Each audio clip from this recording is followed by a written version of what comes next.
Hello class, welcome again. And so last class we talked about kinetic energy, how to find it, and we also briefly talked about we were going to study mechanical energy in this unit, and it's made up of potential energy plus kinetic energy. Kinetic energy was energy due to motion, and we saw last time how to calculate it and that anything that's moving does have energy. What about potential energy? And I said potential energy was energy that is stored, and usually you'll find it is due to its position in space. And I'll show you what I mean. So let's say here's the ground, and I have an object here that's sitting here. Right? He's got no PE, no KE, just sitting there. I decide to come up and lift him up to a height of, say, 5 meters. Now, would you say he has energy or not? It's just holding him up there, 5 meters up the ground. Anything going to happen if I let him go? Come and hit something, right? If I put something here, I could break it, crack it. It's going to have motion when it starts coming down. All that potential energy that it has is going to start coming down, and potential energy will become less and less because the height is becoming less and less. And the kinetic energy will start to increase because it's going to get faster and faster. And we'll see that this has energy that changes. But right now, before I do anything, while I just have it up here, it has what's called gravitational potential energy. Energy due to gravity. If there was no gravity, I wouldn't have any energy lifting that box up. But now that, because there is gravity, I'll lift that box up. That box now has the ability to do something, to fall, to become into velocity, or become into kinetic energy. It has the ability to do something by virtue of its height.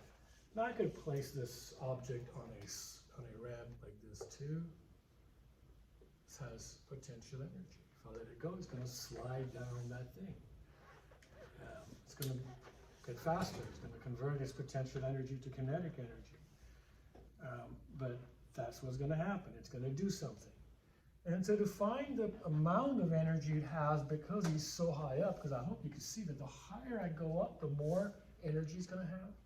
The more mass this guy has, the more energy he's going to have.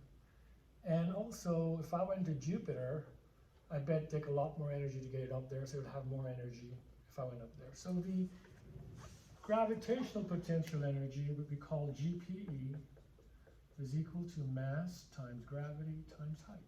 And that's it. That's that simple. Okay? And little g, you know, this guy is 9.8.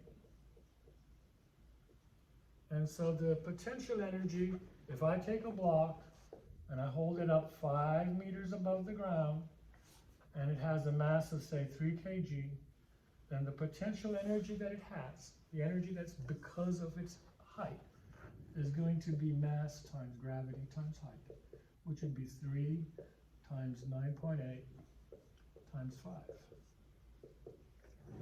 And that would be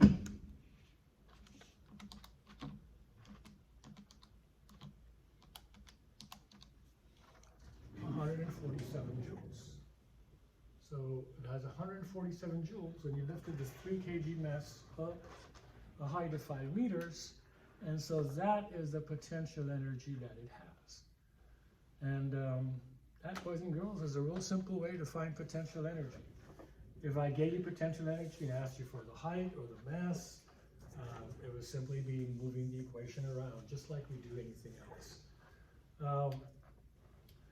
If I have an object which is at a height of, say, 6 meters, and I bring it down to a height of, say, 2 meters, then its potential energy here is 6 times, let's give it a mass of 2 kg.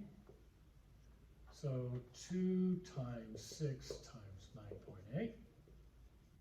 That's the potential energy at this point.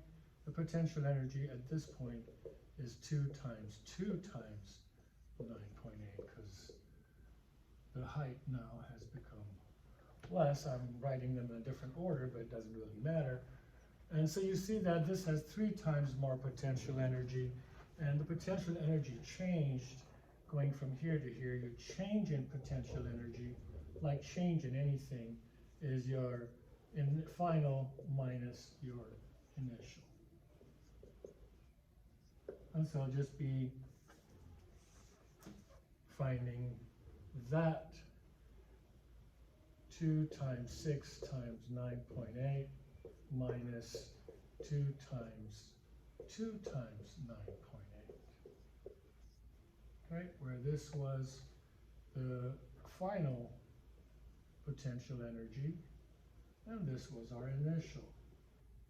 I'm sorry, this was our final, and this was our initial. Let me change that order around. 2 and 6 is final minus initial, always. Okay, and so in this case, it would be, if I do the math, that's 4 times 9.8, that's 39.2. That's what it had down here. And before that, it had